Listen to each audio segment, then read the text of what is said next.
Misalnya, hanya dengan kecurigaan saja sudah bisa menyita. Dengan kecurigaan. Sementara ternyata tanpa undang-undang ini pun polisian sama kejaksaan sering banget ada kesalahan menyimpang penyitaan. Gimana kalau sudah ada? Apa nggak makin ngeri atau makin tertib? di Indonesia tanpa undang-undang peramparan aset, kewenangan kepolisian dan kejaksaan yang tidak pernah kita kurangi, sudah banyak kesalahan, banyak penyimpangan. Bagaimana kalau kejadiannya di Rusia? Undang-undang perampasan aset digunakan membungkam oposisi dan gerakan-gerakan lembaga swadaya masyarakat. Mengerikan, Pak. Hati-hati. Dan itu sebabnya kalau boleh kami informasikan, PDI Perjuangan sudah 2 kali mengadakan diskusi tentang ini. Di praksi sudah, di DPP sudah.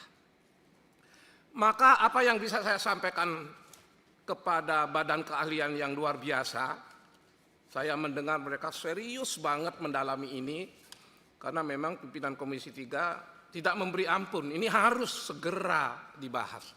Harus segera dibahas karena tekanan masyarakat. Dengerin tuh, tekanan masyarakat sudah makin keras. DPR sadar kalau ditunda-tunda terus mereka yang akan kena getahnya. Rakyat sudah nggak sabar melihat koruptor dimiskinkan. Keren tuh. Jika ini ditunda-tunda akan semakin keras. Itu tidak akan membawa keuntungan buat fraksi-fraksi kita dan juga buat Komisi 3 dan DPR. Pimpinan BKD beserta staf. Pertama-tama yang harus kami sampaikan adalah kebiasaan buruk yang ada selama ini. RUU sering mengabaikan naskah akademik. Itu kebiasaan buruk. Waduh, dapur DPR dibongkar sendiri. Ternyata selama ini naskah akademik dari para ahli sering dicuekin. Kalau lagi bikin aturan, kebiasaannya buruk. Yang luar biasa. Padahal pembahasan panjang mendatangkan ahli justru ketika menyusun naskah akademik. Tolong tradisi buruk itu dirubah menjadi tradisi yang baik bagi Anda semua di badan keahlian. Mohon maaf, camkan catatan ini. Jadikan tradisi yang baik, naskah akademik yang sudah dibuat bersusah payah, itu mengisi ruang-ruang pasal demi pasal, kata, titik, koma dari undang-undang yang akan Anda rancangkan. Apalagi yang berikutnya yang bisa kami pesankan. RUU ini tidak bisa mengabaikan putusan MK. Saya ulangi, bisakah kita mengabaikan putusan MK? Jika kita setia pada Undang-Undang Dasar, putusan MK final dan mengikat. Tapi yang tidak kalah pentingnya lagi, pasti Anda di Badan Keadilan sudah membuat kajian empirik berupa praktek-praktek di berbagai negara. Saya ulangi, praktek-praktek di berbagai negara, terutama di negara maju seperti apa, di negara otoriter seperti apa, di negara berkembang seperti apa. Saya sengaja membawa catatan beberapa praktek-praktek buruk. Sebelum kita mendalami rancangan ini, kita nggak menduga. Praktek-praktek buruk tentang undang-undang perampasan hak terjadi di mana-mana. Kami ambil contoh. Pernahkah kita mendengar bahwa di Amerika Serikat misalnya, hanya dengan kecurigaan saja sudah bisa menyita. Ya, di Amerika cuma modal curiga aja, aset bisa langsung disita. Bayangin kalau ini diterapkan di Indonesia. Kalian setuju nggak? Atau malah takut jadi alat buat ngerjain orang? Dengan kecurigaan. Sementara di Indonesia tanpa undang-undang peramparan aset, kewenangan kepolisian dan kejaksaan yang tidak pernah kita kurangi, sudah banyak kesalahan, banyak penyimpangan di Indonesia. Di Amerika saja sudah seperti ini. Kami ingin memberikan catatan penting lainnya. Bagaimana kalau kejadiannya di Rusia? Undang-undang perampasan aset digunakan membungkam oposisi dan gerakan-gerakan lembaga swadaya masyarakat. Mengerikan, Pak. Tapi apakah dengan contoh-contoh buruk seperti itu kita tidak boleh maju, tidak berani merancang membahas ini? Bukan itu maksud saya. Undang-undang ini akan menjadi ideal di antara keinginan yang luar biasa dan kekhawatiran akan penyimpangan di masa depan. Maka hal yang kedua yang ingin saya ajukan adalah, bisakah memastikan RUU ini membuat keseimbangan? Keseimbangan apa? Keseimbangan antara hak-hak dan kebebasan individu dengan kewenangan negara.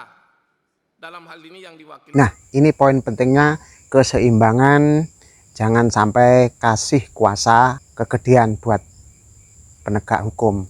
Tapi hak kita sebagai warga negara malah hilang. Harus adil secara matematis. Katanya, tapi kita lihat aja. Penegak hukum. Ini yang harus ditimbang secara matematis, betul nggak sudah seimbang? Kalau saya sih lebih cenderung memberi perlindungan ketimbang memberi kewenangan penegak hukum, karena di KUHP itu sudah sangat bagus. Jangan lagi di RUU ini menambah kewenangan yang tidak diperlukan. Maka hal yang ketiga, apa yang bisa saya sampaikan? Yuk teliti. Bolehkah kita memutuskan RUU ini sebelum kita punya undang-undang hukum acara perdata misalnya? Karena undang-undang ini berkaitan erat dengan KUHP dan hukum acara perdata. Berkaitan erat. Agar kami tidak disebut melebih-lebihkan masalah, misalnya KUHP kita telah mengatur mengenai penyitaan aset. Yuk pastikan penyitaan aset di KUHP tidak bertentangan dengan RUU yang akan kita buat. Tidak boleh. Tidak boleh. Harus selaras. Kemudian kewenangan pra-peradilan. Kita semua tahu. Tapi ketika kita bersusah payah capek-capek menyusun, apalagi penyusunan kadang-kadang sampai jam 4 pagi, lupa beberapa ayat dari pra-peradilan, sehingga akan membuat masalah di kemudian hari. Para hadirin yang saya hormati, jika hukum acara perdata dan hukum acara pidana kita pastikan nggak boleh bertentangan dengan RUU dan undang-undang yang akan kita bikin, maka ini berarti kerjaan besar. Dan jika tidak bertentangan dengan kedua undang-undang ini, kita yakin sekali bahwa aparat penegak hukum tidak sembarangan melaksanakan tugasnya ketika undang-undang ini terwujud. Para hadirin yang saya hormati, ketika KUHP berani menyampaikan sanksi etik, sanksi pidana terhadap siapa? Terhadap penegak hukum. Nah, setuju banget. Polisi atau jaksa yang nakal dan asal sita harus kena sanksi etik dan pidana juga. Jangan cuma aset rakyat yang diincar. Aparat yang melanggar juga harus masuk kotak. Yang melanggar.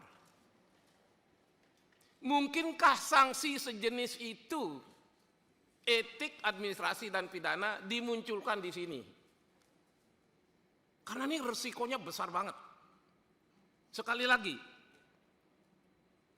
di Amerika saja bisa begitu, di Rusia begitu, di Mesir begitu, di Suriah begitu, di India begitu. Banyak sekali catatan yang saya punya, karena kami sekali lagi sudah 2 kali mendiskusikan ini di DPP PDI.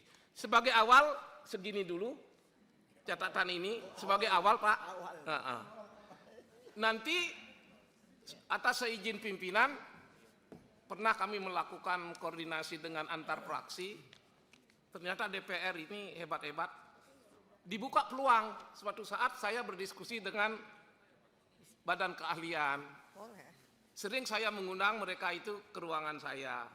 Mohon maaf Pak Ketua, itu terjadi ketika pembahasan penggunaan ruang udara. Kami melihat ada 3 bab yang tidak termuat di dalam RUU. Tapi karena pimpinan fraksi kami sangat bagus dengan Gerindra dan lain-lain, kami tidak memaksakan itu dengan cara emosi dan meledak-ledak. Kami disuruh berkomunikasi dengan bagian kesekretariatan. Ini sekedar contoh ya. Jangan kaget nanti kalau saya datang nyelonong, berdiskusi, minta pandangan atas seizin ketua.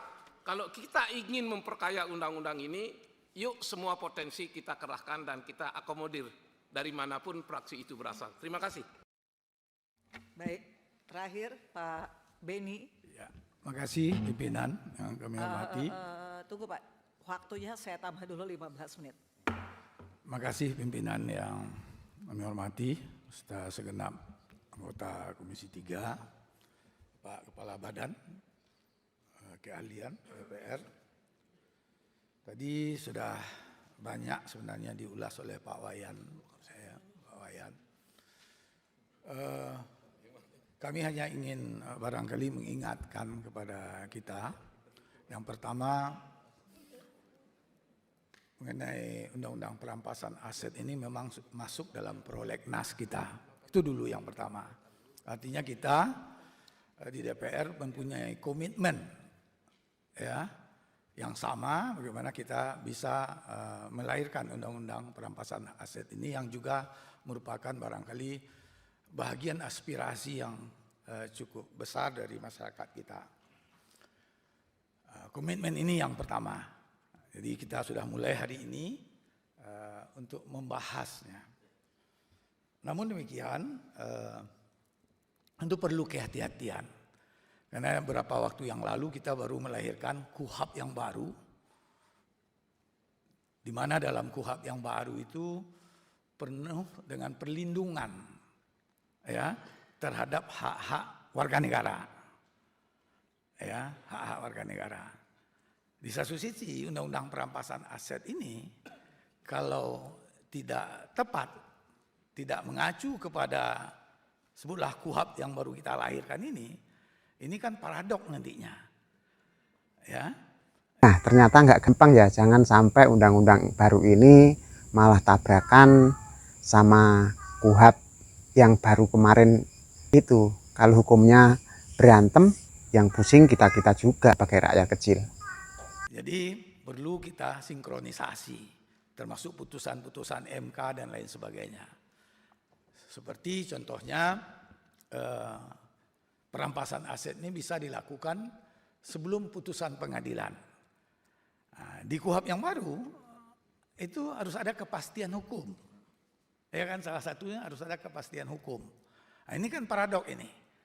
Bagaimana kita sinergi apakan supaya artinya Undang-Undang Perampasan Aset ini tidak melanggar norma-norma yang sudah kita tetapkan dalam KUHP kita yang baru tadi.